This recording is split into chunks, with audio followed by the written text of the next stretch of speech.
मुखम करति वाचलम पंगुलंघायते गिरिं यत्कृपातमहं वंदे श्रीगुरुं दिनतारिणं परमानंद माधवम श्री चैतन्य ईश्वरम।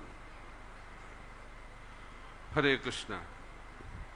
रामचंद्र भगवान की, रामनवमी महामहोत्सव की। आज को अत्यंत शुभ तिथि। परम पुरुषोत्तम भगवान श्री रामचंद्र এই শুভ তিথিতে নবমী তিথিতে আবির্ভূত হয়েছিলেন। যেহেতু রামচন্দ্র ভগবান নবমী তিথিতে আবির্ভূত হয়েছিলেন, তাই এই নবমীকে বলা হয় রামনবমী। তো নবমী তিথি অত্যন্ত গুরুত্বপূর্ণ। ভগবান শ্রী রামচন্দ্র নবমী তিথিকে কেন গ্রহণ করলেন? ওনার ইচ্ছা। তো আমরা আলোচনা করছিলাম কিভাবে রামচন্দ্র হচ্ছেন মর্যাদা পুরুষোত্তম। মর্যাদা পুরুষোত্তম মানে কি আমরা আলোচনা করছিলাম? যার সমস্ত কার্য মর্যাদা সম্পন্ন, অর্থাৎ সবকিছু ঠিকভাবে পালন করেন। শাস্ত্রের নিয়ম, রাজধর্ম, তারপরে পুত্র ধর্ম, পতি ধর্ম, পিতার ধর্ম, সব ধর্ম ঠিকভাবে পালন করেন। আমরা আলোচনা করছিলাম কিভাবে যদি আমাদের চরিত্র গঠন করতে হয়, সামাজিক পরিকাঠামো ঠিকভাবে গড়ে তুলতে হয়, তাহলে রামচন্দ্রের এবং তার সমস্ত ভক্তদের চরিত্র আমাদেরকে ঠিকভাবে জানতে হবে, বুঝতে হবে এবং আমাদের জীবনে প্রয়োগ করতে হবে। তাই শ্রীল প্রভুপাদ বলছেন যে রামচন্দ্রের লীলা আমাদের জীবনে অত্যন্ত শিক্ষণীয়। তো রাম সেই শব্দের অর্থ কি? সেই রাম শব্দের অর্থ হচ্ছে আনন্দের সমুদ্র। তো সেই ভগবানের সম্পর্কে যারা আসবে তারা আনন্দে থাকবে না দুঃখে থাকবে? দুঃখে থাকবে না আনন্দে থাকবে? আনন্দে থাকবে। একদিকে হচ্ছে রাম আর একদিকে হচ্ছে রাবণ। তো রাবণ মানে কি? যিনি সকলকে কান্না করান তিনি হচ্ছে রাবণ। যিনি সবাইকে আনন্দ প্রদান করেন তিনি হচ্ছেন রাম, আর যিনি সকলকে কান্না করান তিনি হচ্ছেন রাবণ। তার মধ্যে রামের চরিত্র অনুসরণ করা উচিত না রাবণের চরিত্র অনুসরণ করা উচিত? তো রাবণও তো সাধারণ ব্যক্তি নন। তা আপনারা জানেন রাবণকে, তারা তো বৈকুণ্ঠে জয় বিজয়। তো জয় বিজয় অভিশপ্ত হয়েছে চতুষ্কুমারের দ্বারা। তো বলছে যে 3 জন্ম অসুর রূপে থাকতে হবে, নাহলে 7 জন্ম ভক্ত রূপে থাকতে হবে এই ভূলোকে। তো তারা বলছে 7 জন্ম থাকা যাবে না, অনেক দেরি হয়ে যাবে ভগবানের বিরহে। 3 জন্মই ভালো।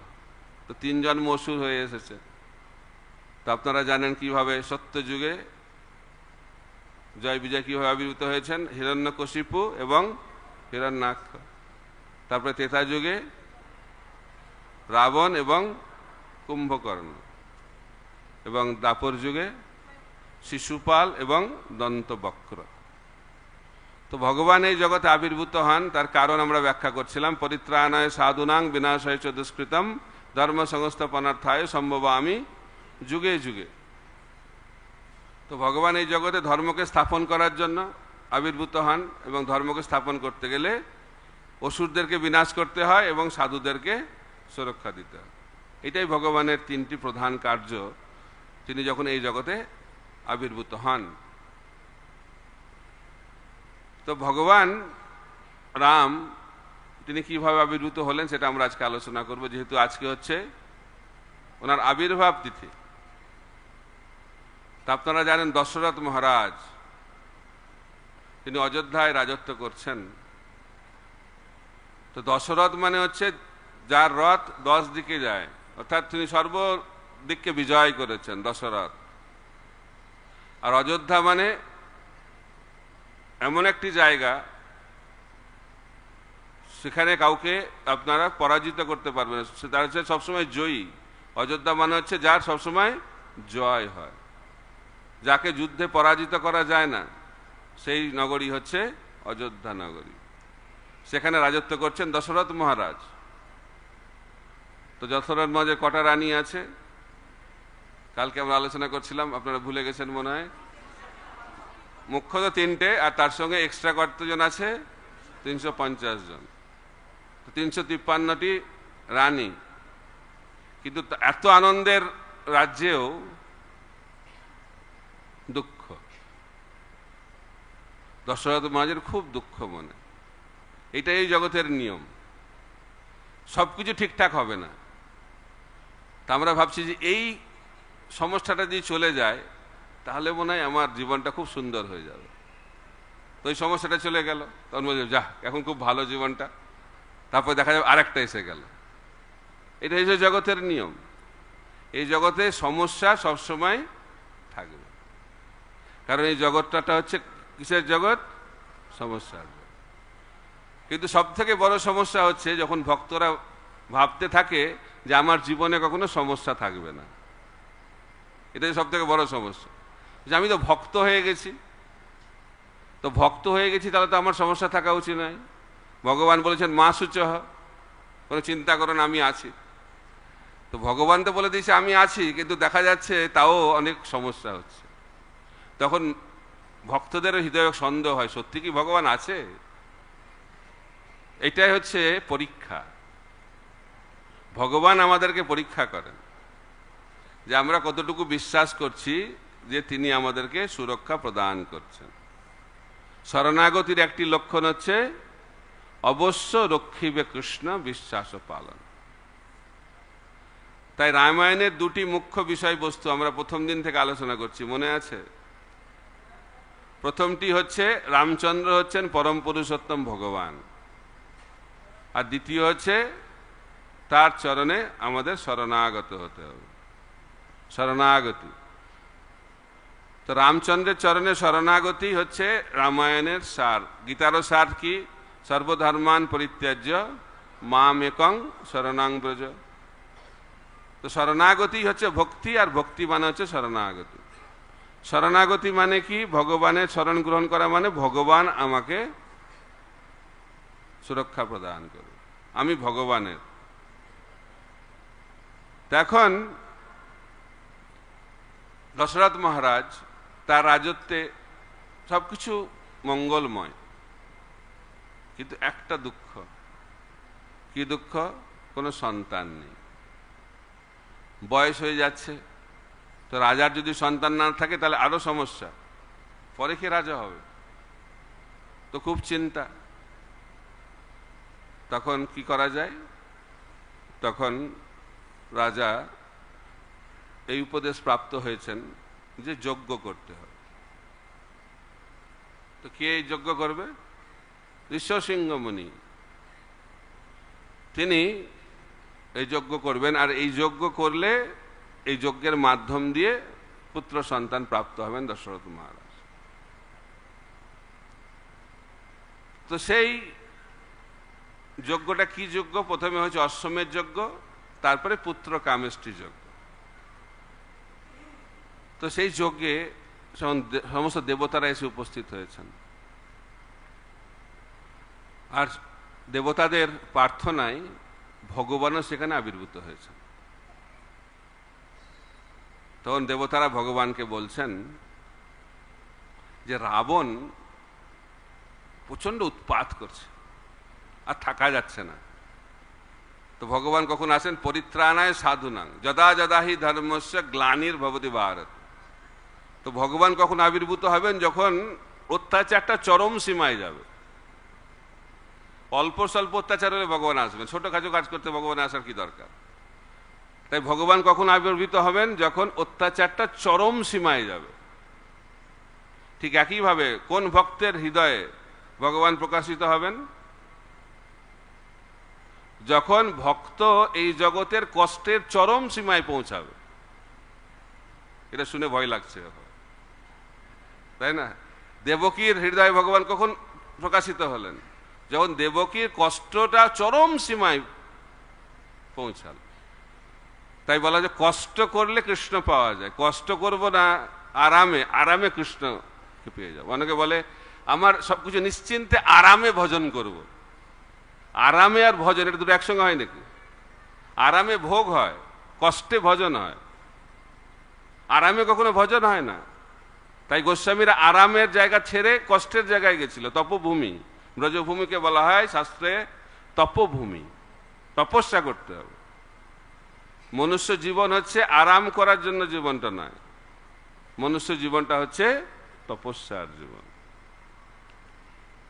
তা আমাদেরকে তো তপস্যা করতেই হবে, এই জগতে বেঁচে থাকতে গেলেও তপস্যা, তাই না? যারা টাকা রোজগার করছে, যারা বড় বড় পদে আছে, তাদের কত কষ্ট। প্রভুপাদ বলছেন এই জগতে অর্থ উপার্জন করার জন্য, এই জগৎকে ভোগ করার জন্য মানুষ কত তপস্যা করছে, কত কষ্ট করছে। আর আমরা ভগবানকে পাবো, কোনো কষ্ট করব না, এটা হবে কখনো? তো ভগবানকে পেতে গেলে 24 ঘন্টা কষ্ট করতে হবে। দিনে কতক্ষণ কষ্ট করতে হবে? 24 ঘন্টা। কষ্ট মানে কি? ভজন, সাধন, সাধনা ভক্তি। সাধনা ভক্তি মানে যেটা করতে মন চায় না সেটা করতে হবে। মন কি চায়? মন কি চায়? মন সবসময় ইন্দ্রিয় সুখ ভোগের দিকে ধাবিত হয়। ধ্যায়তে বিষয়ান পুংস সংগাস্তে চুপজায়তে, সংগাস সংজায়তে কাম, কামাৎ ক্রোধ বিজায়তে, ক্রোধাৎ ভবতি সম্মোহ, সম্মোহাৎ স্মৃতি বিভ্রম, স্মৃতি ভংসাৎ বুদ্ধি নাশ, বুদ্ধি নাশাৎ প্রণশ্যতি। এটা হচ্ছে মনের কাজ। মন সবসময় বিষয়ের প্রতি ধাবিত হবে স্বাভাবিকভাবে। কেন? কারণ আমরা অনাদিকাল ধরে তপস্যা করেছি। কিসের তপস্যা? কি করে ভোগ করতে হয়, সেই তপস্যায় সিদ্ধি লাভ হয়েছে এখন। তার ফলে স্বাভাবিকভাবে ভোগের প্রতি আকর্ষণ, কোনো চেষ্টা করতে হয় না। এই জগতে ভোগ করার জন্য চেষ্টা করতে হয়, নারী পুরুষের আকর্ষণ লাভ করার জন্য চেষ্টা করতে হয়, সেমিনার শুনতে হয়, স্বাভাবিক হয়ে গেছে। কেন? কারণ সিদ্ধি লাভ হয়েছে। কিন্তু সেই সিদ্ধি লাভের ফলে কি লাভ হবে? ধ্যায়তে বিষয়ান পুংসার, অন্তিমে কি হবে? প্রণশ্যতি, বিনাশ হবে। বিনাশ হবে মানে কি? আর মনুষ্য শরীর লাভ হবে না। তাই আমাদেরকে তপস্যা করতে হবে। তো দশরথ মহারাজ তিনি এখন যজ্ঞ করছেন, এটা একটা তপস্যা। তো রাবণ উৎপাত করছে, প্রচন্ড উৎপাত করছে। এবং উৎপাতের শক্তি কোথা থেকে পেয়েছে? বলছে দেবতারা, আমাদের এই পিতামহ ব্রহ্মা ওনাকে শক্তি প্রদান করেছে। কি শক্তি প্রদান করেছে? যেমন হিরণ্যকশিপুকেও ব্রহ্মা শক্তি দিয়েছিল, তো রাবণকেও শক্তি দিয়েছে। তো রাবণ অমর হতে চেয়েছিল। তো ব্রহ্মা বলছে, আমি নিজে অমর না, তোমাকে আমি কি করে অমর বানাবো? বলছে ঠিক আছে, কিছু তো করুন। তখন বর চেয়েছে, আমাকে রাক্ষসেরা, অসুরেরা, দেবতারা কেউ আমাকে হত্যা করতে পারবে না, খালি মানুষটা বাদ দিয়ে দিয়েছে। এটা হচ্ছে ভগবানের মায়া শক্তি, একটা না কিছু বাদ পড়বে। তো ভাবছে মানুষ কোনো পাত্তাই দেয় না মানুষকে, মানব আবার কি আমাকে করবে? তো মানবটা বাদ দিয়ে দিয়েছে। তাই দেবতারা বলছেন ভগবানকে, আপনাকে মনুষ্য শরীরে এসে এই রাবণকে হত্যা করতে হবে। তো ভগবান বলছে ঠিক আছে। এটা হচ্ছে দেবতাদের লক্ষণ। দেবতারা যখন বিপদে পড়ে কোথায় যায়? ভগবানের কাছে যায়। কিন্তু সেটা ভালো লক্ষণ নয়। বিপদে পড়লে ভগবান, আর ভালো সময়ে ভগবান নাই। তো যারা উন্নত ভক্ত তারা সব সময় ভগবানের আশ্রয়ে থাকে। আশ্রয় করিয়া ভজে কৃষ্ণ তারে নাহি তজে, বাকি সব মরে অকারণ। শুদ্ধ ভক্তির লক্ষণ হচ্ছে রাখবি মারবি যে ইচ্ছা তোহার। ভালো রাখলেও কোনো অসুবিধা নেই, খারাপ রাখলেও কোনো অসুবিধা নেই। কেন? কারণ ভক্ত এই জড় জগতের ভালো খারাপের ঊর্ধ্বে। এই জগতের ভালো খারাপটা হচ্ছে আপাত। চৈতন্য মহাপ্রভু বলছেন, এই ভালো এই মন্দ সকলই মনের ভ্রম। এটা মনের ভ্রম, আমি ভালো আছি, এটা মনের ভ্রম। এই জগতে কেউ ভালো থাকতে পারে? অনেকে বলে কেমন আছেন, ভালো আছে। তো এই জগতে কি করে ভালো থাকবে? তো প্রভুপাদ বলছেন একজন আত্মীয় গিয়েছে দেখতে, তার একজন পরিবারের সদস্যকে হসপিটালে অপারেশন হয়েছে, সারা শরীরে পাইপ টাইপ লাগানো। তো জিজ্ঞেস যে কেমন আছো? ভালো আছি। আমাদের ভালো থাকাটাও এরকম যে এক মুহূর্ত পরে যে আবার কি হবে তার নাই ঠিক, এক মুহূর্ত পরে আবার মৃত্যু হতে পারে, কিন্তু জিজ্ঞেস করলে কি বলছে? ভালো আছে। তো কে ভালো থাকতে পারে? পরমহংসরা ভালো থাকে, আর যারা তমগুণে আছে তারা ভালো থাকে, তাই না? আলোকে, চরম আলোকে সবাই আনন্দে থাকবে, আর চরম অন্ধকারে ভালো থাকা যায়। সমস্যাটা হচ্ছে আমাদের, না হচ্ছে পরমহংস, না হচ্ছে ভোগ, দুটোর মাঝাকারে আমরা পড়ে গেছি। হিন্দিতে বলে না ঘর কা না ঘাট কা, না হচ্ছে ঠিকমতো ভক্তি আর না হচ্ছে ভোগ। কারণ গীতা শুনে নিয়েছি আমরা যে ভোগ করা যাবে না। আবার বলছে যে গোলক বৃন্দাবন রয়েছে, আনন্দ রয়েছে, সেটা কি সেটা বুঝতে পারা যাচ্ছে না। খবর আছে যে গোলক বৃন্দাবন বলে একটা জায়গা আছে, সেখানে খুব আনন্দ, আনন্দম বুদ্ধি বর্ধনম প্রতিপদম পূর্ণামৃত আস্বাদনম শুনছি, আর মনে মনে ভাবছি হয়তো আছে, কিন্তু কোনো অনুভূতি নাই, সে আনন্দের কোনো অনুভূতি নাই। কিন্তু এই জড় সুখ ভোগের অনুভূতি তীব্র মাত্রায় রয়েছে, তাই জন্য মনটা ওই দিকে টানে। তাই সাধকের অবস্থা খুব খারাপ, কিন্তু আমাদেরকে সেই ভক্তের সঙ্গ করতে হবে যাতে আমাদের শ্রদ্ধাটা অটুট থাকে এবং শ্রদ্ধাটা আরো উন্নত হয়। তাই সাধু সঙ্গ মানে হচ্ছে উন্নত ভক্তের সঙ্গ। এখানে দেবতারা ভগবানকে বলছেন আপনি দয়া করে আসুন। এই জন্য ভগবান আসেন, দেবতাদের প্রার্থনায় ভগবান এই জগতে আবির্ভূত হন। দেখো যজ্ঞ হচ্ছে, পুত্র কামেষ্টি যজ্ঞ, সাধারণ যজ্ঞ নয়, ত্রেতা যুগের যজ্ঞ, মানে দুর্দান্ত যজ্ঞ হবে। যুগ ধর্ম হচ্ছে যজ্ঞ। সেই যজ্ঞে কিভাবে অগ্নি প্রকাশিত হয়? ব্রাহ্মণের মন্ত্রের মাধ্যম দিয়ে, ম্যাচ বক্স দিয়ে না। এখনকার দিনে যজ্ঞ আগুন কিভাবে আসে? ম্যাচ বক্স থেকে। আর ত্রেতা যুগে যজ্ঞে কিভাবে আগুন প্রকাশিত হতো? অগ্নিদেব ব্রাহ্মণের মন্ত্র উচ্চারণের মাধ্যমে যজ্ঞ হচ্ছে। আর যজ্ঞ পুরুষ প্রকাশিত হয়েছে, তার হাতে একটা সোনার পাত্র, তার ভেতরে পায়েস আছে, দিব্য পায়েস, সুইট রাইস, কিরকম অমৃতময় সেই পায়েস। তো দশরথ মহারাজকে দিয়েছেন, বলছে এইটা আপনার পত্নীদেরকে প্রদান করুন এবং এই পায়েসের মাধ্যম দিয়েই এই আপনার পুত্র লাভ হবে। দিব্য।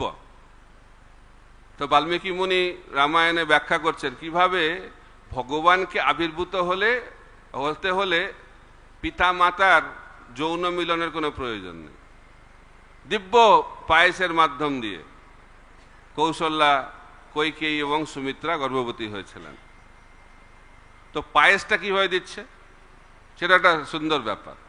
এক পাত্র পায়েস, 3 জন লোক কি করে ভাগ করবে? এটা একটা সমস্যা না, যে কি করে সবাইকে সম্মান দিয়ে সবাইকে সন্তুষ্ট করে বিতরণ হবে, কে আগে পাবে কে পরে পাবে, এটা নিয়ে বিরাট ঝামেলা হয়।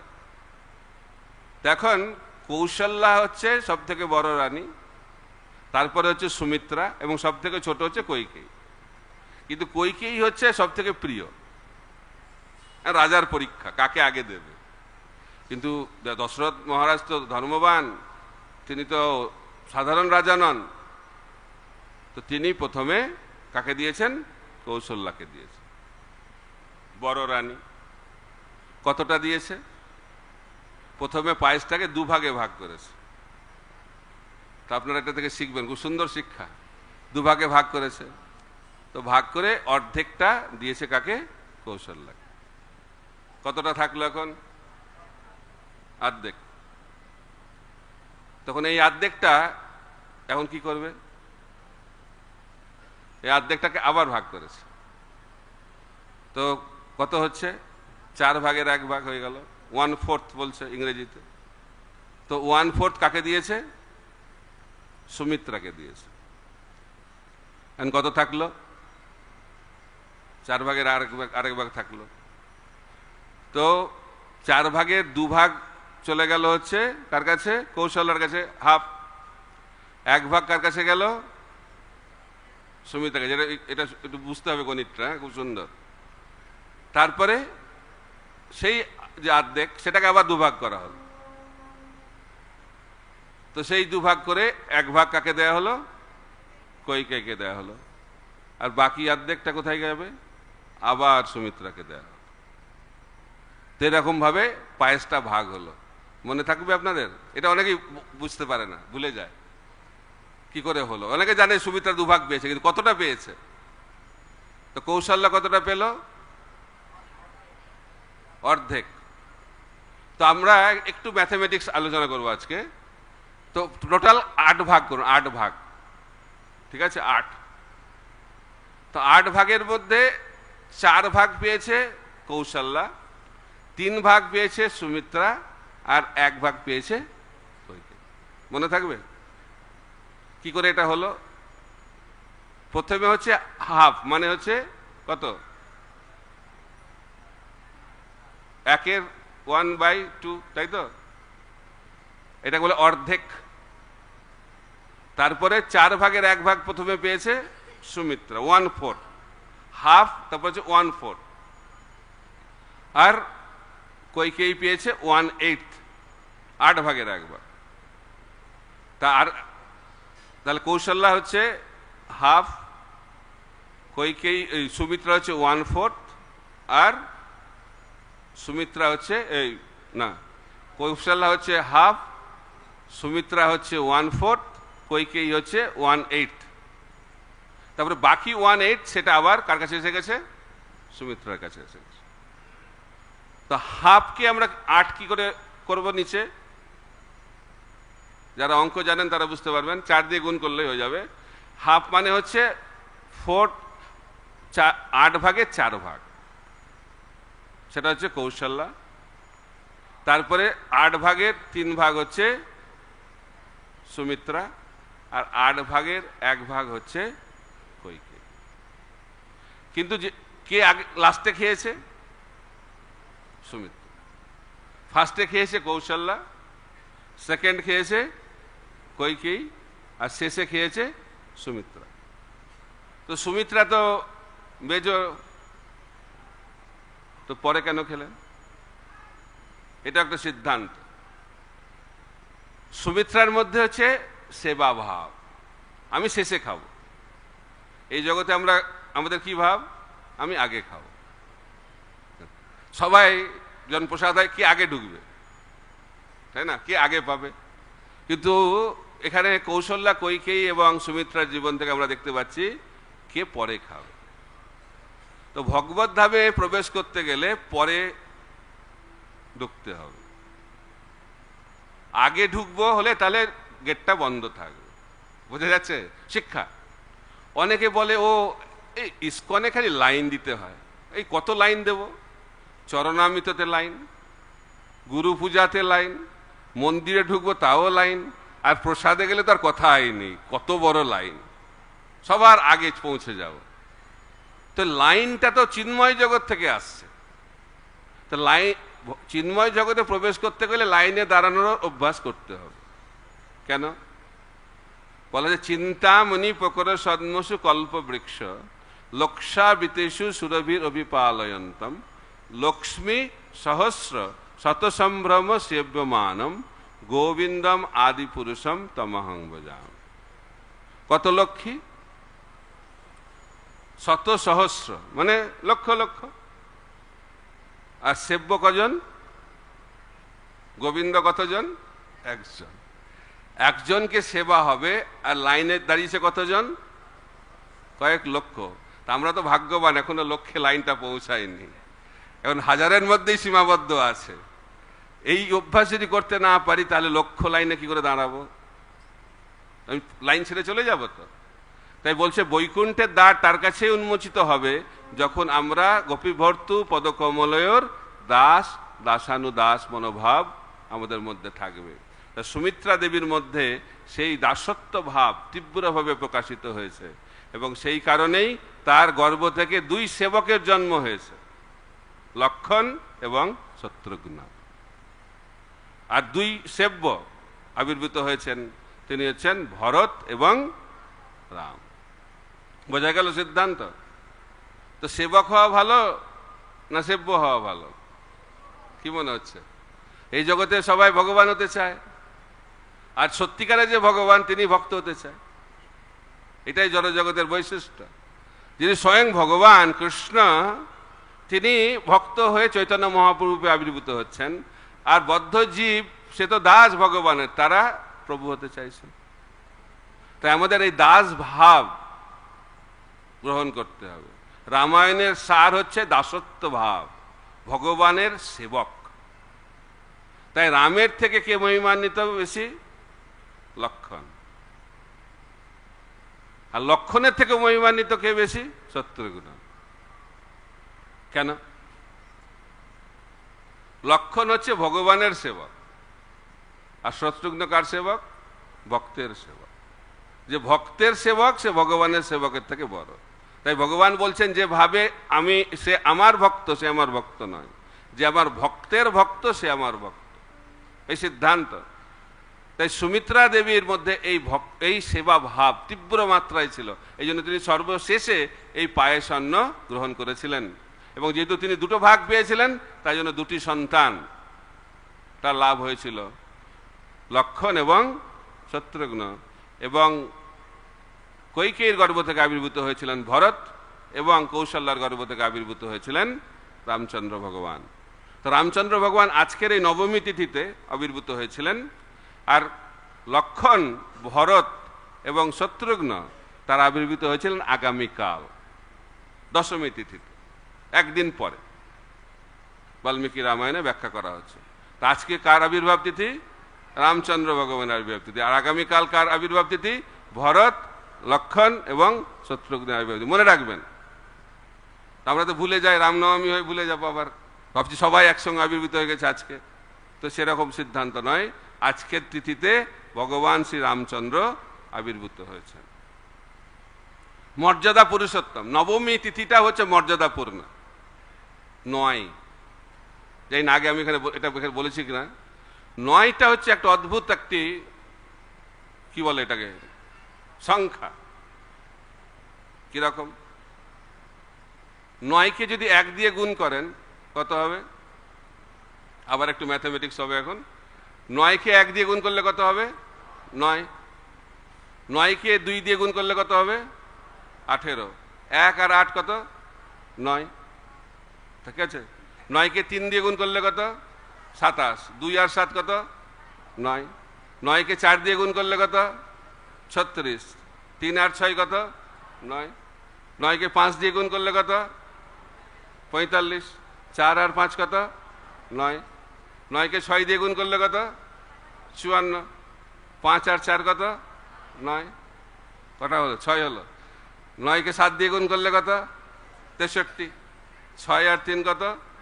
9। তারপরে 9কে 8 দিয়ে গুণ করলে কত? 72। 7 আর 2 কত? 9। 9কে 9 দিয়ে গুণ করলে কত? 8 আর 1 কত? 9কে 10 দিয়ে গুণ করলে কত? 90। 9 সঙ্গে 0 যোগ করলে কত? 9। মর্যাদা পুরুষোত্তম, দৃঢ় প্রতিজ্ঞ, কোনো পরিবর্তন হবে না, মর্যাদা। আর কৃষ্ণ ও 9 আসবেই না। এই জন্য অষ্টমী। অষ্টমী মানে পুরো উল্টো, সবকিছু উলট পালট হবে, সবকিছু উলট পালট। তাকানো উলট পালট, হাঁটা চলা উলট পালট, জন্ম উলট পালট, সবকিছু উলট পালট। কালকে প্রথম দিন আমরা আলোচনা করছিলাম, মর্যাদা পুরুষোত্তম মানে হচ্ছে যিনি সবকিছু ঠিক ঠিক ভাবে পালন করে, সব নিয়ম ঠিক ঠিক ভাবে পালন করে, একপত্নী, যে যা কথা দেবে সে কথা একদম ঠিক ঠিক ভাবে পালন হবে, সবকিছু একদম মর্যাদা সম্পন্ন। আর কৃষ্ণ কিরকম? লীলা পুরুষোত্তম। লীলা পুরুষোত্তম মানে কি? যত নিয়ম আছে সব নিয়মকে ভাঙো, কোনো নিয়ম পালন করা যাবে না। তো তার মাধ্যম দিয়ে ভগবান বোঝাচ্ছেন যে এত সব যে নিয়ম, সে নিয়মটা আমার জন্য প্রযোজ্য নয়, আমি হচ্ছি পরম পুরুষোত্তম ভগবান। আর 2 নম্বর হচ্ছে ভগবান ঘোষণা করছেন আমার জন্য অত নিয়ম প্রযোজ্য নয়, আমার জন্য একটা নিয়ম। আমরা 4টে নিয়ম পালন করি আর ভগবান একটা নিয়ম পালন করেন। কি নিয়ম সেটা? ভক্তের প্রীতিবিধান। ভক্তকে কি করে আমি আনন্দ দেব, এইটাই হচ্ছে কৃষ্ণচন্দ্র ভগবানের একমাত্র নিয়ম। আর সেই নিয়মকে পালন করার জন্য তিনি সমস্ত নিয়মকে ভঙ্গ করতে প্রস্তুত। তা মর্যাদা পুরুষোত্তম দিন আজকে, তো সেই মর্যাদা পুরুষোত্তম ভগবান শ্রী রামচন্দ্র আবির্ভূত হলেন আজকের এই শুভ তিথিতে। তো রামচন্দ্র আবির্ভূত হয়েছেন অসুরদেরকে বিনাশ করার জন্য। প্রধান উদ্দেশ্য ছিল রাবণকে হত্যা করা, কারণ রাবণের অত্যাচারে সমস্ত ব্রহ্মাণ্ড উলটপালট হয়ে যাচ্ছে, দেবতারা তার দাসে পরিণত হয়েছে।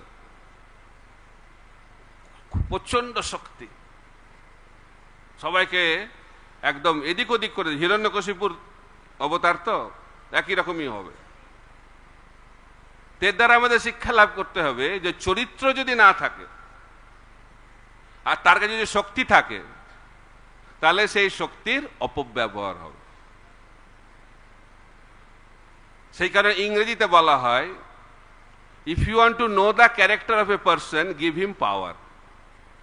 ইংরেজিতে বলা হয়, যদি কোনো মানুষের চরিত্র চিনতে হয় তাকে পদ দিয়ে দাও, শক্তি দিয়ে দাও, তারপর দেখতে পাবে কিরকম হবে। যদি সেই ব্যক্তি চরিত্রবান না হয়, গ্যারেন্টি সে তার পদের অপব্যবহার করবে, তার শক্তির অপব্যবহার করবে। এই জন্য বৈদিক শিক্ষা ব্যবস্থায় তাকেই শক্তি প্রদান করা হয়, শিক্ষা দেওয়া হয় যার চরিত্র গঠিত হয়েছে। তাই শিক্ষা মানে হচ্ছে চরিত্র গঠন। শিক্ষা মানে জ্ঞান লাভ করা না। জ্ঞান, প্রকৃত জ্ঞান কি? প্রকৃত জ্ঞান হচ্ছে চরিত্র গঠন। তাই আগে আমাদেরকে শিক্ষা দেওয়া হতো ছোটবেলায়, এখন দেওয়া হয় কিনা জানি না।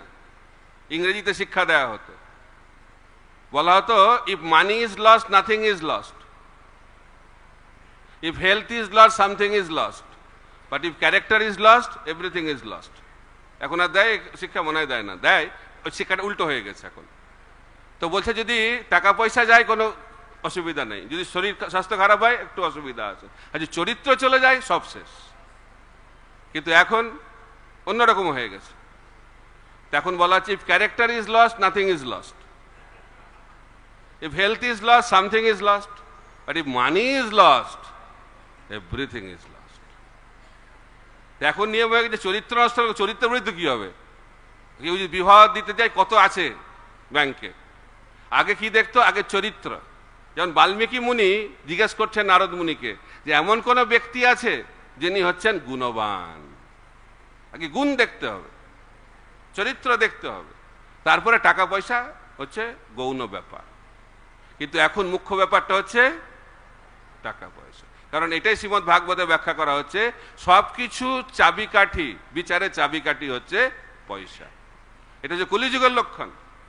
কিন্তু বৈদিক সংস্কৃতিতে কে সম্মানীয় ব্যক্তি? যার কাছে কোনো পয়সা নেই, ব্রাহ্মণ। তার থেকে কম পয়সা কার?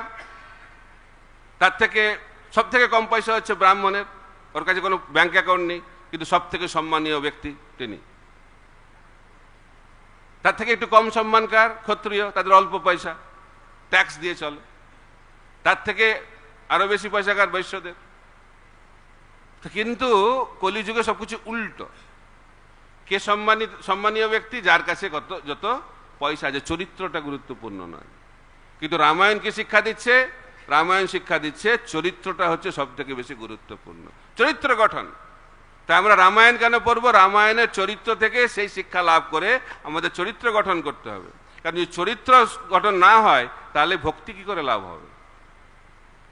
হরিনাম করলে ভক্তি হবে, কিন্তু সেই স্তরে পৌঁছাতে গেলে যে চারিত্রিক বৈশিষ্ট্য আমাদের জীবনে প্রকাশিত করতে হবে, সেটা হচ্ছে অত্যন্ত গুরুত্বপূর্ণ।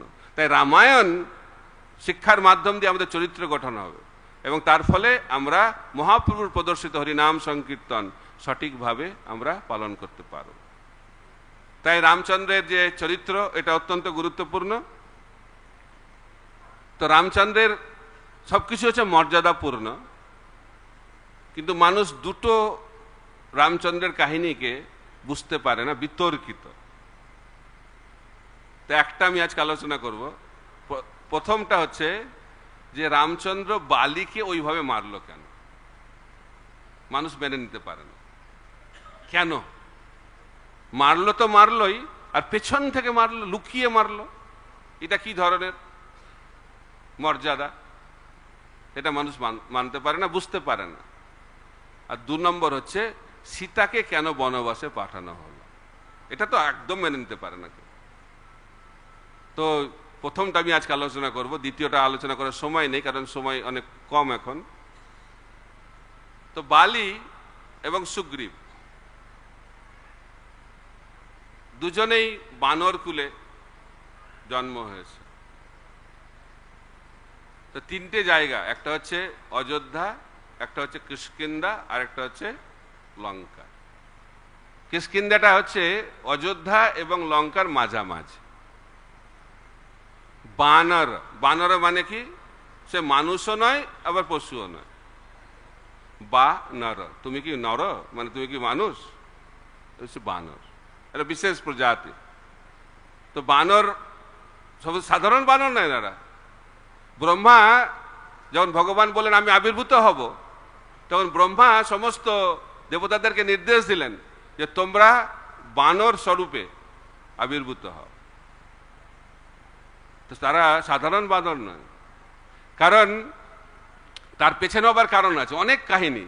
তো রাবণ একবার শিবের যে পার্ষদ নন্দীকে অপমান করেছে, বলে বাঁদরের মতো মুখ, বলছে তুমি আমাকে এইভাবে অপমান করলে, শিবকে অপমান করলে, তো তুমি যে বাঁদরকে অপমান করলে সেই বাঁদরই তোমার মৃত্যুর কারণ, সব কানেক্টেড। তো বেদবতীকে অপমান করলো, বেদবতী দেহত্যাগ করলেন। তো বেদবতী অভিশাপ দিলেন যে তুমি আমাকে এইভাবে আমাকে আমার চরিত্রকে নষ্ট করলে, আমাকে অপবিত্র করলে, এবং আমি এখন এই দেহত্যাগ করব। তিনি দেহত্যাগ করলেন এবং বললেন আমি তোমার মৃত্যুর কারণ হব। সো বেদবতী সীতা দেবী রূপে আবির্ভূত হলেন। এইভাবে বিভিন্ন কাহিনী, বিভিন্নভাবে রামচন্দ্র বলে রাবণ তার পতনের যে কারণ, তার হত্যার কারণের অনেক কিছু তিনি জোগাড় করলেন। এটাই হচ্ছে কর্মের ফাঁদ। আমরাই আমাদের নিজের জীবনের যে পতন তার প্রধান কারণ। তো রাবণ তার যে হত্যা হলো তার প্রধান কারণ তিনি নিজে। তো বালি হচ্ছে বানর। তো বালি কি করেছে, একবার কি হয়েছিল, তো সুগ্রীব গিয়ে সে গুহার মধ্যে প্রবেশ করেছিল একজনকে মারার জন্য। তো সুগ্রীব গিয়ে সেই গুহার মুখটা বন্ধ করে দিয়েছে। আর বালির শক্তি খুব, রাবণকে তো কি বলে বগলে নিয়ে ঘোরায়, বোঝা যাচ্ছে, সে এত শক্তি বালির। তো তো বালি বেরিয়ে পড়েছে, ভাবছে মরে গেছে বালি, কিন্তু বালি কি মরেছে নাকি, বালি বেরিয়ে এসেছে। আর সুগ্রীবের অবস্থা খারাপ, সুগ্রীব তো বলছে এবার গেল গেল। তো ভয়ে সুগ্রীব গিয়ে বালির চরণে আত্মনিবেদন করেছে, কিন্তু বালি তো শুনবে না, তাকে একদম লাথি মেরে সরিয়ে দিয়েছে। এবং তারপরে কি করেছে, তার স্ত্রীকে, তার পত্নীকে, সুগ্রীবের পত্নীকে হরণ করেছে এবং তার রানী বানিয়েছে। এটা হচ্ছে কাহিনী, 2 ভাইয়ের গন্ডগোল। এখন সীতা দেবীর তো হরণ হয়েছে, সীতা দেবীকে কি করে উদ্ধার হবে, সাহায্য দরকার। তো বলছে আপনাকে সাহায্য করতে পারে সুগ্রীব, কারণ সুগ্রীবের একই সমস্যা, রামের যে সমস্যা সুগ্রীবের একই সমস্যা। সুগ্রীবের বউকে নিয়ে পালিয়েছে বালি, আর রামের পত্নীকে নিয়ে পালিয়েছে রাবণ। তো 2 একই সমস্যার লোক বন্ধু হয়ে গেছে। এখন রাম সুগ্রীব রামকে বলছে সমস্যা হচ্ছে বালি, তো বালিকে তো হত্যা করতে হবে। হ্যাঁ, কোনো অসুবিধা নেই। তখন সুগ্রীব বলছে আপনি কি পারবেন বালিকে হত্যা করতে, কারণ জানে তো বালি কত শক্তিশালী। কিন্তু সুগ্রীবের মধ্যে সন্দেহ যে রাম বালিকে হত্যা করতে পারবে কিনা। এই সন্দেহ, সুগ্রীব ভক্ত কিন্তু ভগবানের বিশ্বাসটা অতটা নেই। তাই বলা হচ্ছে শ্রদ্ধা শব্দে বিশ্বাস করে সুদৃঢ় নিশ্চয়, কৃষ্ণ ভক্তি করলে সর্বকর্মকৃত হয়। ভগবানের প্রতি বিশ্বাস, শ্রদ্ধাটা অত সহজ জিনিস নয়। যদিও সে ভক্ত, কিন্তু তার মধ্যে সন্দেহ, পারবে তো। অনেকে আমাদের মধ্যে ভগবান সুরক্ষা করবে তো, বলেছে তো, না না আমি আমারটাও একটু প্ল্যান করে রাখি, ইন কেস যদি ভগবান ফেল হয়ে যায় তাহলে আমারটা কাজ করবে। এটা হয় না? কে দেখবে, আমার কি হবে, সবসময় আমাদের একটা প্ল্যান থাকে। তো যখন আমাদের প্ল্যান থাকবে তখন ভগবান প্ল্যান করবে কেন? বলছে তুমি তো ভালোই প্ল্যান করছো, করো, তোমার প্ল্যান নিয়ে থাকো। তো আমাদের জীবনের প্ল্যানটাকে বন্ধ করতে হবে। যখন আমরা আমাদের জীবনের প্ল্যানটাকে বন্ধ করব তখন ভগবান তার প্ল্যান অনুযায়ী কাজ করবে। আর যদি আমি সেই প্ল্যানটা করতেই না দিই ভগবান, তো ভগবান কি করবে? তো শরণাগতি মানে কি? আমার আর প্ল্যান নেই। তা আমি একজন কিছুদিন আগে একটা ভক্তের সঙ্গে কথা বলছিলাম, আপনার কি প্ল্যান এখন? বলছে আমার একটাই প্ল্যান। কি প্ল্যান? আমি কোনো প্ল্যান করব না, কারণ যে কটা প্ল্যান করেছি সবগুলোই এদিক ওদিক হয়েছে। তাই আমি এখন সিদ্ধান্ত নিয়েছি আমি প্ল্যান প্রোগ্রাম করব না, সবকিছু ভগবানের হাতে ছেড়ে দিয়েছি। বলছে আপনি, আমি তখন তাকে বললাম আপনাকে অসংখ্য ধন্যবাদ, এটা হচ্ছে শাস্ত্র সিদ্ধান্ত। তো আমাদের প্ল্যানটা কাজ করবে না, ভগবানের প্ল্যানটাই কাজ করবে। তো সেই প্ল্যানটা কাজ করার জন্য আমাদেরকে শরণাগত হতে হবে। সর্বধর্মান পরিত্যাজ্য মামেকং শরণং ব্রজ অহং তং সর্ব পাপেভ্য মোক্ষস্বামী মা শুচঃ। কিন্তু সুগ্রীবের মধ্যে সন্দেহ, বালিকে পারবে তো? তো এই জন্য ভগবানকে পরীক্ষা দিতে হচ্ছে। কার কাছে? সুগ্রীবের কাছে। চিন্তা করুন ভগবানের অবস্থা। ভগবান সাধারণত ভক্তকে পরীক্ষা করে, কিন্তু এখানে সুগ্রীব ভগবানকে পরীক্ষা করছে, আর ভগবান পরীক্ষায় অংশগ্রহণ করছে। তিনি অনেকগুলো পরীক্ষা দিয়েছেন, তারপরে বলছে ঠিক আছে এখন তোমার বিশ্বাস হয়েছে তো? বলছে হ্যাঁ বিশ্বাস, পূর্ণ বিশ্বাস এখন। তাহলে ঠিক আছে, বলছে তুমি বালিকে যুদ্ধে আহ্বান করো। বুঝতে পারছেন কি অবস্থা? বালিকে যুদ্ধে আহ্বান করা মানে মৃত্যুকে ডেকে আনা। তো সুগ্রীব তো ভয়ে ভয়ে গেছে, কিন্তু বিশ্বাসও রয়েছে যে ভগবান বলেছে আমি রক্ষা করব, বালিকে আমি হত্যা করব। খুব যেই বালি শুনেছে, বলছে বালি অবাক হয়ে গেছে, আবার এসেছে, বেরিয়েছে একদম ক্রোধান্বিত হয়ে, আর এসে উত্তম মধ্যম দিচ্ছে একদম। বুঝতে পারছেন বালির মার মানে, যেটা আপনারা রামায়ণ পড়বেন বুঝতে পারে কি মার খাচ্ছে সুগ্রীব। মার খাচ্ছে, আর এদিকে পেছনে সব বসে, পিছনে দেখছে কারা? জঙ্গল থেকে দেখছে, হচ্ছে রাম, লক্ষ্মণ, হনুমান সব দেখছে, আর রাম গল্প করছে। এরা অবাক হয়েছে কি ব্যাপার? তো সুগ্রীব তো ভাবছে যে কখন করবে না করবে কিছু নাই, মার খেতে খেতে কিছু হচ্ছে না, কখন তীর আসবে, কখন তীর বিদ্ধ হবে বালি, কিচ্ছু হচ্ছে না। তারপরে সুগ্রীব মার খেয়ে ভয় পালিয়ে এসেছে। বলছে এখানে থাকলে তো আর আমার মনে হয় এই শরীর থাকবে না, ভয়ে পালিয়ে এসেছে, আর অত্যন্ত ক্রোধান্বিত হয়েছে। বলছে আপনি বললেন যে আমি বালিকে হত্যা করব, তো এখন আপনাকে বিশ্বাস করে আমি গেলাম, আর এখন উত্তম মধ্যম আমি খেলাম, এখন আপনাকে আমি কি করে বিশ্বাস করব? আপনিই বলুন। তখন রামচন্দ্র ভগবান খুব সহজভাবে বলল, দেখো তোমরা দুজন একই রকম দেখতে, তাই বুঝতে পারছিলাম না যে কে বালি কে সুগ্রীব। তাই যদি আমি যদি তীর চালাই, যদি তোমাকে তুমি তীরবদ্ধ হয়ে তুমি মরে যাবে, তখন কি হবে? এই জন্য আমি তীরটা চালাই। তখন একটু আশ্বস্ত, বাহ ঠিক আছে তাহলে একটু আশ্বস্ত হয়েছে। কিন্তু বালি এবং সুগ্রীবের তারা যদিও তারা যমজ ভাই, কিন্তু একই রকম দেখতে নয়, তাও ভগবান শ্রীরামচন্দ্র কেন বললে যে তোমাদেরকে দেখতে একই রকম? তো আচার্যরা ব্যাখ্যা করছেন বালির চেতনা এবং সুগ্রীবের চেতনা একই স্তরের, সেই কারণে বলছে যে তোমরা দুজনে একই রকম, মানে দুজনেই হচ্ছে অহংকারী অসুর, অহংকারে পূর্ণ। বালি যেমন অহংকারে পূর্ণ, সুগ্রীব অহংকারে পরিপূর্ণ। কিরকম? যখন সুগ্রীবের সঙ্গে রামের সাক্ষাৎকার হয়, তো রাম যে আসনে বসেছে সেই আসনে বসে গেছে সুগ্রীব, কোনো সম্মান নেই। আর লক্ষ্মণকে তো বসার জায়গায় দেয়নি, লক্ষ্মণ দাঁড়িয়ে আছে এরকম, গুরু অবজ্ঞা হয়ে গেল। লক্ষ্মণ তো গুরুতত্ত্ব, তুমি ভগবানকে সম্মান দিচ্ছ, তাও দিচ্ছ না ঠিক করে, আর গুরুকে পাত্তাই দিচ্ছ না। তাই আমরা গুরুকে বাদ দিয়ে যদি ভগবানকে পাওয়ার চেষ্টা করি, কার অবস্থা কিরকম অবস্থা হবে? সুগ্রীব যেমন উত্তম মধ্যম খেলো, আমাদেরও সেই রকম অবস্থা হবে। তাই আগে ভক্তকে সেবা করতে হবে, বৈষ্ণব সেবা। চৈতন্য মহাপ্রভু দেখালেন নিত্যানন্দ প্রভুর মাধ্যম দিয়ে, রঘুনাথ দাস গোস্বামীকে। রঘুনাথ দাস সরাসরি মহাপ্রভু সেবা করবে, মহাপ্রভু বলল অসম্ভব। যখন নিত্যানন্দ প্রভু সেবা হলো, বৈষ্ণবের সেবা হলো, তখন মহাপ্রভু তাকে গ্রহণ করলেন। তো এইখানে বলা হচ্ছে ভগবান শ্রী রামচন্দ্র বললেন যে বালি এবং সুগ্রীব একই রকম দেখতে, মানে দুজনেই অহংকারে পূর্ণ, তাই তিনি বাণ চালালেন না। এখন কি হবে তাহলে? মার তো খেলো সুগ্রীব এই বৈষ্ণব অপরাধের জন্য, গুরু চরণ অপরাধের জন্য উত্তম মধ্যম খেলো, কিন্তু ভগবান তো করুণাময়, করুণা করতে চায়।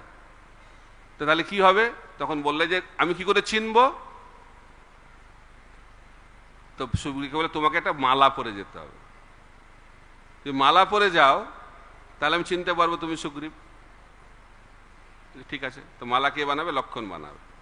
তো লক্ষণ সুন্দর মালা বানিয়েছে সুগ্রীবের জন্য, তো মালা বানিয়ে পরাবে।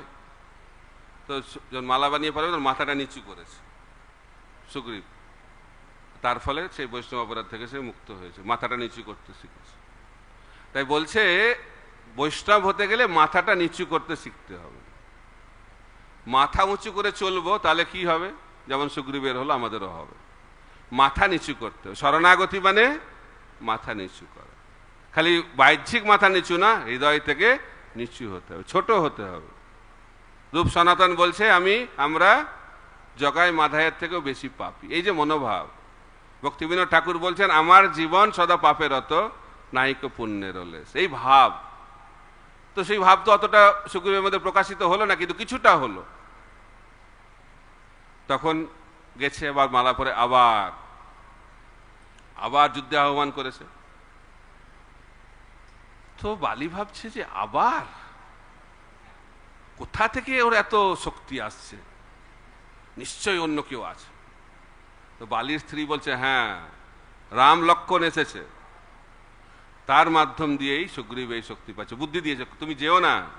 এবং সমস্ত অশুভ সব ইঙ্গিত হচ্ছে, বলছে তুমি যেও না, তোমার দিন শেষ হয়ে এসেছে। কিন্তু শুনবে না বালি, ওইসব শুনবে নাকি? সুগ্রীব আয় দেখছি তোকে। আবার গেছে, আবার শুরু করেছে বালি, একদম উত্তম মধ্যম দিচ্ছে সুগ্রীবকে। এবং সঙ্গে প্রথমে বলছে মালা পরে এসেছ, আমার সঙ্গে যুদ্ধ করতে মালা পরে, আগে ওটাকেই আমি শেষ করবো। প্রথমে মালাটা ছেড়ে দিল। সুগ্রীব আবার ভয় পাচ্ছে, যদি আবার চিনতে না পারে, সুগ্রীবের ভয়। তো এবার যুদ্ধ হচ্ছে, আর খুব কাটছে সুগ্রীব, আবার ভাবছে যে আবার মনে হয় আবার ওই অবস্থা হবে। তো ক্ষণিকের মধ্যেই একটা তীর এসে বালির হৃদয়কে বিদীর্ণ করে দিল। তো বালি ভাবছে যে কে তীর চালালো। তো তীরটা দেখেছে, চিনতে পেরেছে এটা হচ্ছে ইন্দ্রের দেওয়া তীর। এই তীর পেয়েছিলেন রাম ইন্দ্রের কাছ থেকে।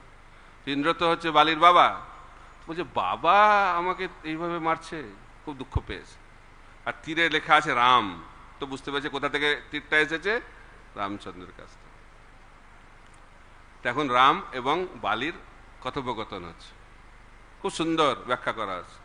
তো বালি তো খুব রেগে গেছে, বলছে যে আমি তো জানতাম আপনি রঘুকুলের একজন মহান রাজা, তারা তো মহান কার্য করেছে, কিন্তু আপনার জীবনটা তো কলঙ্কময় হয়ে গেল। আপনি ক্ষত্রিয় রাজা হয়ে আপনি একজন বাঁদরকে এইভাবে মারলেন। আমি তো আপনার শত্রুও না, শত্রু তো দূরের কথা, আপনি তো, আপনার সঙ্গে আমার কোনো সম্বন্ধ নেই, আমি তো জানি না আপনি কে, আর আপনিও জানেন না আমি কে। একজন অজ্ঞাত পরিচয় ব্যক্তিকে এইভাবে আপনি পেছন থেকে তীরবদ্ধ করে হত্যা করলেন। এটা কি অধর্ম, এটা আপনি কেন আমাকে মারলেন? অনেক বড় কাহিনী, কথোপকথনটা খুব সুন্দর, আপনারা পড়বেন। তো তখন বালি বলছে আপনি কেন আমাকে মারলেন? বলছে তোমাকে মারলাম কারণ তোমার মৃত্যুর দুটো কারণ, তুমি রাজধর্ম এবং কুলধর্ম দুটোকেই তুমি পরিত্যাগ করেছ। সুগ্রীব ভুল করেছিল, কিন্তু সুগ্রীব এসে তোমার কাছে ক্ষমা চেয়েছিল, কিন্তু তুমি তাকে ক্ষমা করনি।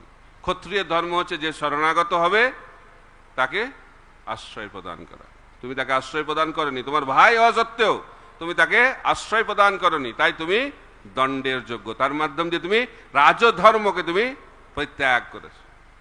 আর তারপরে তুমি কি করেছো, তোমার ভাইয়ের পত্নীকে নিয়ে তুমি তাকে রানী বানিয়ে তাকে ভোগ করছো, তার মাধ্যম দিয়ে তুমি কুলধর্মকে তুমি ত্যাগ করেছো। তাই রাজধর্ম এবং কুলধর্ম এইভাবে তুমি ত্যাগ করার জন্য তোমার দণ্ড হচ্ছে মৃত্যুদণ্ড। তাই তোমার মৃত্যু হচ্ছে শাস্তি। তাই এতে কোনো ভুল কিছু হয়নি। তখন বলছে আপনি পিছন থেকে কেন মারলেন?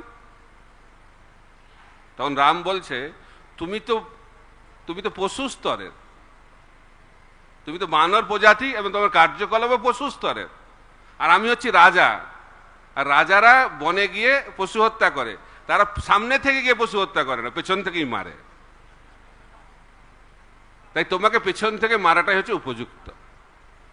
পশুকে সামনে থেকে মারতে হয় না, পেছন থেকে মারতে হয়। এইভাবে কথোপকথন হচ্ছে, কিন্তু আচার্যরা আরো সুন্দর ব্যাখ্যা দিচ্ছেন, যেটা রামচন্দ্র বালিকে বলেনি। কেন তিনি পেছন থেকে মারলেন? প্রথম তিনি পেছন থেকে মারলেন, তার কারণটা হচ্ছে ইন্দ্রের একটা বর ছিল বালির, যে তার সামনে এসে যুদ্ধ করবে, সেই সামনের শত্রুর অর্ধেক শক্তি তার কাছে এসে যাবে, বালির কাছে। তো ভগবান চাইলেন বালির যে ইন্দ্রের দেওয়া এই যে বর, তাকে সম্মান জানানোর জন্য। কারণ যদি রামচন্দ্র বালির সামনে এসে যায় তাহলে কি হবে?